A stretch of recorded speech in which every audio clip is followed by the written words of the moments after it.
राष्ट्राचा। नमस्कार, मी गौरी. आपण पाहत आहात संध्या लाईव्ह. भारत आणि पाकिस्तान मधील तणावाच्या पार्श्वभूमीवर अमेरिकेचे राष्ट्राध्यक्ष डोनाल्ड ट्रम्प यांनी केलेल्या मध्यस्थीवरून खासदार संजय राऊतांनी भाजपवर जोरदार हल्लाबोल चढवलाय. पाहूया. बघा, नरेंद्र मोदींच्या अण्वस्त्राची भीतीही दाखवली. मग सीजफायर शस्त्रसंधी युद्धबंदी का केली? मोदींचं भाषण हे एक नंबरचं बकवास भाषण आहे. हे विजेत्या राष्ट्राच्या प्रमुखाचं भाषण नव्हतं. आमचं सैन्य, आमचं हवाई दल, आमचं नौदल हे पूर्ण पाकिस्तान तोडण्याच्या तयारीमध्ये असताना तुम्ही अवसान घात केला आणि त्याला थांबवलं. नाहीतर पाकिस्तानचे 2 तुकडे आता झाले असते पुन्हा एकदा. पण काल माझ्या लक्षात आलं, नरेंद्र मोदी, अमित शहा हे फक्त राजकीय पक्ष तोडू शकतात. ईडी आणि सीबीआयच्या मध्ये यांची हैसियत, यांची लायकी ही फक्त पक्ष तोडणं, पक्ष विकत घेणं एवढीच आहे. पाकिस्तान तोडण्याची हिंमत यांच्यात नाही. जर हिंमत असती तर कालच्या 2 दिवसामध्ये पाकिस्तान तुटला असता. सैनिकांची तयारी होती.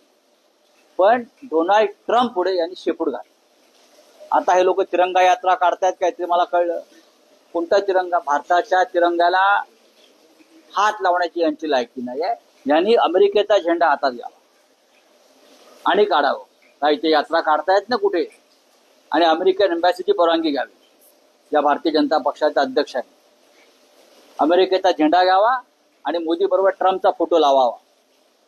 वीर सावरकर वगैरे वगैरे जे नावं घेत असतात, अधिकार नाही. वीर सावरकरांचं स्वप्न साकार करण्याची संधी होती यांना. अखंड हिंदुस्थानचं काय केलं? व्यापार काय केलं? तर व्यापार केला. कोणासाठी? गौतम अडाणीसाठी, अंबानीसाठी व्यापार केला. व्यापार मोठा, देश मोठा नाही यांच्यासमोर. भविष्यात सगळे सौदे बाहेर येतील. आज राहुल गांधींची पत्रकार परिषद आहे, तेही काही गोष्टी बोलणार आहेत. शरद पवारांच्या भूमिकेमुळे महाविकास आघाडी, इंडिया आघाडी अस्वस्थ आहे का? अजिबात नाही. आमची भूमिका आम्ही मांडतोय. काँग्रेसची भूमिका काँग्रेस मांडताय.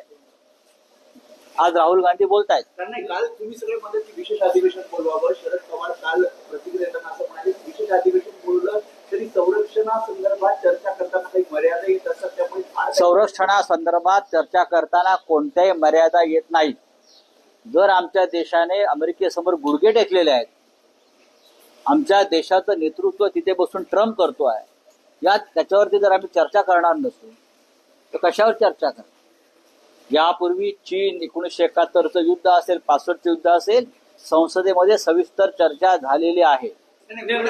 पवार पूर्णपणे वेगळ्या भूमिकेत दिसत आहेत. इंडिया आघाडी सोबत ते असून सुद्धा पूर्णपणे या परिस्थितीमध्ये सरकारला आपण पाठिंबा द्यावा, सरकारला ते अद्याप अंधारात आहेत. त्यांची राष्ट्रभक्ती वेगळ्या लेवलची आहे, आमची राष्ट्रभक्ती टोकाची आहे.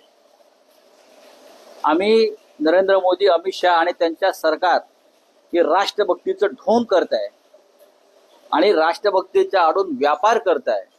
देश विकला जातोय अमेरिकेला, आणि पाकिस्तानशी ज्या पद्धतीनं सौदेबाजी झाली अंडर द टेबल, त्याच्यावरती आम्ही बोलणार. नरेंद्र मोदी आणि अमित शहानी यापुढे देशाला राष्ट्रभक्तीचं प्रवचन देऊ नये. त्यांनी तो अधिकार गमावला. ताज्या आणि महत्त्वपूर्ण बातम्या पाहण्यासाठी आजच आमच्या संध्या लाईव्ह न्यूज चॅनलला YouTubeवर सबस्क्राईब करा आणि बेल आयकॉन प्रेस करा.